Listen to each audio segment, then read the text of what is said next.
नमस्कार सबैजनालाई।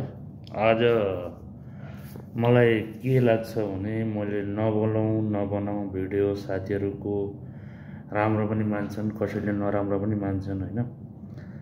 मलाई एउटा कुरा के लाग्यो भने हामी नेपाली दाजुभाइ तथा दिदीबहिनीहरूको आज होलीको दिन, त्यही पनि फेरि सबैलाई शुभकामना दिन, सबैलाई होलीको शुभकामना। र भाइहरू हेर्नुहोस्, हामी कमाए पनि नकमाए पनि हैन, हामी बेङ्गलोरमा बस्दै आएका हामी नेपाली दाजुभाइ तथा दिदीबहिनीहरूलाई पनि, बिगाड्नेहरूलाई पनि, कारबाही र राम्रोसँग गरेर खानेहरूलाई पनि थुक छ। र अनि अब बिगाड्नेवाला त बिगाड्नेवाला नि भइहाल्यो। साथीहरू, मैले मेरो तर्फबाट सानो आग्रह गरेँ। साथीहरू, हामी नेपालीहरू जहाँ गए पनि आफ्नो बेइज्जत आफैले गर्ने गर्छौँ। साथीहरू हेर्नुहोस्, यस्तो बेइज्जत काम र आफूलाई हेप्ने काम र नगरिदिनु हुन आग्रह गरेँ।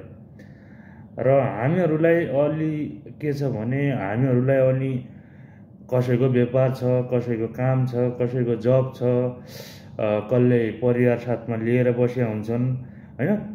यस्ता मान्छेहरूले आजभोलि के गरिरहेछन् भने, आज होलीको दिन हो हैन। अब आज लालबागमा गएर एकजनालाई हान्यो छ यार, बिहारी भन्न सुन्नमा आएको थियो, तर बिहारी हो कि चाहिँ के हो थाहा छैन, इन्डियनै हो।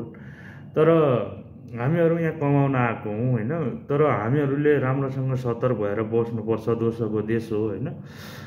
अब यहाँ बेङ्गलोरमा दादागिरी गरेर खानु सकिन्न बाबु। हेर्नुहोस्, यदि तपाईँहरू हजुरहरू तिमीहरू जो पनि भनौँ त, अब गलेटा गर्ने मान्छे जो पनि हो साथीहरू, हेर्नुहोस्, तिमी त्यत्तिकै क्षमतादार र क्षमतावान भए त तिमीहरूले आफ्नै देशमा गर्दा पनि भइहाल्थ्यो। र अन्य कुरा के छ भनेपछि, तिमीहरूले अलिकति लाज शरम छैन कि के हो हैन। बिल्कुल लाज शरम नभएको मान्छे हो साथीहरू तिमी। गरेर खानेहरूले त गरेर खान देऊ न यार, मान्छे नेपालीको बेइज्जत किन गर्छौ यार साथीहरू।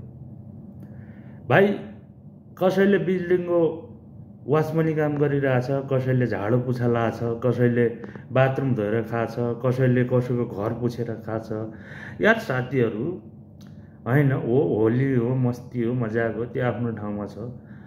तर कुट्ने र पिट्ने काम नगर्नु आग्रह गरे हैन। तर सोसल मिडियामा आएर एकजनाले नगर भाइ भन्दा पनि भइहाल्थ्यो। तर उहाँ हजारौँजना थियो, सयौँजना थियो, मान अब 1000 भन्न सकिँदैन, 100जना थियो। 100जनाले क्यामेरा नसमातेर, भिडियो नबनाएर, नगर भनेर अलग बनाइदिए भए पनि त हुन्थ्यो। अब साथीहरू हेर्नुहोस्, यो झगडा प्रतिदिन बढ्दै गयो भने हामीले लखड्ने काम मात्र हुन्छ। यहाँबाट नराम्रोवालालाई पनि लखड छ, काम बिगाड्नेहरूलाई पनि लखड छ। भोलि काम चुपचाप आफ्नो ध्यान आकर्षण गरेर आफ्नो काम गरिरहेको पब्लिकलाई पनि लखड्न खोज्छ। त के हो भने, यस्तो पारा चाहिँ नगर्नु होला साथीहरू। किनभने भोला हामी सबैलाई दुःख पर्न सक्छ। किन पारा हाम्रो नेपालको पोलिटिसियन र हामीहरूको नेपालमा रोजगारी छैन। भोला चाहिने इन्डिया नै हो, भोला चाहिने हामीलाई विदेश नै हो। जहाँ गयो त्यहाँ हल्ला मचाई दादागिरी गर्नु केही पनि छैन साथीहरू। 2 दिनको जिन्दगी मरेर लगेर जाने केही पनि छैन। सबैसँग राम्रोसँग रहौँ हैन। राम्रो मान्छेलाई पनि गाली गराउने र गाली खाने काम नगर हैन, मेन कुरा चाहिँ। अनि पछि अब नेपालका यहाँ कैयौँ संस्थाहरू छन् हैन। तर सुन्नमा आएको संस्थाहरू पनि आज होला त्यस्तै नै हो। तर भाइ, नेपालीहरूले अलिकति सतर्क रहनु होला। तर यो कुनै न कुनै दिनमा एकचोटि त्यो कसलाई रे, उडिसावालालाई र बिहारीवालालाई लखड्या भन्ने भन्नमा आएको थियो, सुन्नमा आएको थियो हैन। त्यस्तै प्रकृति फेरि दोहोरिन सक्छ। एकजनाको रिसले एकजनाको गुस्साले हामी सबै दुःख पाउने काम हुन्छ र मैले नबनाऊ भन्न खोजेँ भिडियो होइन। तर मलाई एकजना मेरो अफिसको मान्छे भन्छ कि यार तुम्हारा नेपाली ऐसा है उइसा है। भाइ यस्ता कामहरू नगर, किनभने मलाई त होलीको चासो पनि थिएन, मलाई होली मैले मनाएँ पनि मनाएन होइन। ल ठिक छ, आफ्नो जग्गामा मनाऊ यार, आफ्नो घरमा मनाऊ, त्यो कोही बात छैन। दादागिरी गर्ने, यहाँको मान्छेलाई कुट्ने के भयो त यार साथीहरू? दादागिरी हो, तिमीहरू दादागिरी हो भने, पक्का दादागिरी हो भने नेपालमा गएर नेपालका नेताहरूलाई लखेडेर खाउन यहाँ दोस्राको देशमा। भाइ भोल मार्का कसलाई हुन्छ? भोल कुट्ने तपाईँ एक दुईजना होला यार, तिमीहरू फाल्टु सिङ्गल मान्छे होला, तिमीहरू भागौला यार। हामी अरू नेपालीहरू पनि हामी सबै दुःख पाउँछौँ। मैले सानो आग्रह गरेँ, राम्रोसँग गरोस्, दादागिरी नगरोस्। साथीहरू हेर्नुहोस्, दादागिरी गर्नु भनेको आफ्नो देशमा हो, यहाँ दोस्राको देशमा दादागिरी चल्दैन।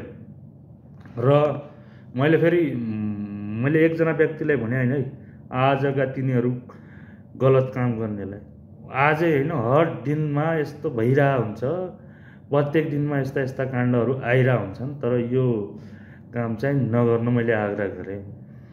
र हामीहरू के छ भने हामी आफ्नो भए पनि त म कमाएर यति ठुलो मान्छे पनि छैन, मलाई पनि कर्जा छ यार, म पनि एउटा साहुको ऋण तिर्न बाँकी नै छ होइन। मलाई यहाँ मोज मस्ती गर्नमा आएको पनि होइन। र साथीहरू यो भिडियो हेरेर अलिकति सबैजनालाई सेयर गरिदिनु होला, र मैले केही गलत बोलेको छु भने पनि मलाई क्षमा प्राप्ति गर्नु होला होइन। अब एउटा सतर्क रहने कुरा भनेको हाम्रो नेपाली सङ्घ सङ्गठनहरू धेरै छन्, अलिकति सबैजनाले पनि पहल चलिदिनु होला, यस्तो नगर्न पनि आग्रह गरेँ। र अनि पछि के छ भने भाइ यति दादागिरी गर्ने भने आफ्नै देशमा गएर जसले भ्रष्टाचार गरेका छ, जसले नराम्रो काम गरेका छ, तिनीहरूलाई लखेट जाऊ भन्छौँ त। तिनीहरूलाई लखेट जाऊ काठमाडौँमा गएर भ्रष्टाचारी नेताहरूलाई लडेर खाउँ न। यहाँ दोस्राको देशमा आएर दोस्राको देशको पब्लिकलाई किन हान्छ, किन कुट्छ? मलाई दुःख लाग्यो होइन साथीहरू। यो दुःख लाग्ने कता दुःख लाग्ने कुरा पनि हो। भोल लखट्यो भने एकै तिमीहरू लखटिँदैनौ, सबै लखटिन्छौ। सबैजना लखटेपछि भोल हामीलाई पनि अप्ठ्यारो होला, किनभने हाम्रो देशमा रोजगारी छैन साथीहरू। सिरियसली कुरा हो, हाम्रो देशमा रोजगारी भएको भए हामीहरू इन्डियामा आइने थिएन होला सायद होइन। अनि पछि के छ भने मेन कुरा चाहिँ मेरा नेपाली दाजुभाइ तथा दिदीबहिनीहरू, यो कन्ट्रोभर्सी चलिरहेछ, या फेसबुक हो या ट्विटर हो या युट्युब हो, कन्ट्रोभर्सी र गाली गलोच, झगडा, श्रीमती पहिलो गयो, यो ऊ भन्ने कुरा चलिरहेछ होइन। त्यस्ता ढुँड्यो भने हजारौँ दिनको 10 केस पनि पाइन्छन् बेङ्गलोरमा। तर आफ्नो आफ्नो काम गरेर खाउने यार भाइ। उति बेला हाम्रो नेपालीहरूलाई गोर्खाली बहादुर भन्थे, सल्युट गर्थे। तर अहिले भोसडीके नेपाली भन्न डाइरेक्टै होइन। त्यस्तो कुरा गर्नु, आफ्नो बेइज्जत गर्ने काम हामीहरूले गरेको हुँदाखेरि हामी नेपालीहरूलाई कोही इज्जत छैन अहिले। त्यही पनि साथीहरू यो लामो भिडियो नबनाऊ, धेरै लामो भिडियो बनाउन ठिक पनि हुँदैन। र आग्रह गर्छु कि सबैजनालाई सेयर गरिदिनु होला। र मैले अनुरोध गरेँ, दसौँलाको बिन्ती गरेँ, लफा चाहिँ नगर। जसरी बेङ्गलोरमा हामी सबै नेपालीहरू सतर्क हौ, सतर्क रहेर बस। खाली पिलीको झगडा नगर। बिचरा उसको टाउको फोड्यो, उसलाई मार्न खोज्यो, तर मलाई त्यो चाहिँ मलाई ऊ छैन, पिर छैन। तर भोल सबैलाई लखट्ने काम गऱ्यो भने सबैलाई दुःख पर्छ साथीहरू। एकजना व्यक्तिको, दुईजना व्यक्तिको, तीनजना व्यक्तिको, चारजना व्यक्तिको प्रब्लम होइन। जहाँ देख्यो त्यहाँ लखड्यो भने भोल हामीलाई सबैलाई प्रब्लम हुन्छ। त्यही भएर मैले आग्रह गर्न चाहे साथीहरू, गरी खानेहरूलाई गरी खान देऊ साथीहरू। तिमीहरू झगडा गर्न एकजनाको मुख होइन, दुईजनाको मुख होइन, कति लाखौँ नेपाली छौँ यहाँ होइन इन्डियामा। लाखौँ नेपालीको बेइज्जत हुनु ठिक हुँदैन होइन। ल यो कुरा चाहिँ सबैजनालाई सेयर गरिदिनु होला। हस्त, जय नेपाल। सबैको कल्याण होस्, सबैलाई फलो फुलोस्। ल धन्यवाद।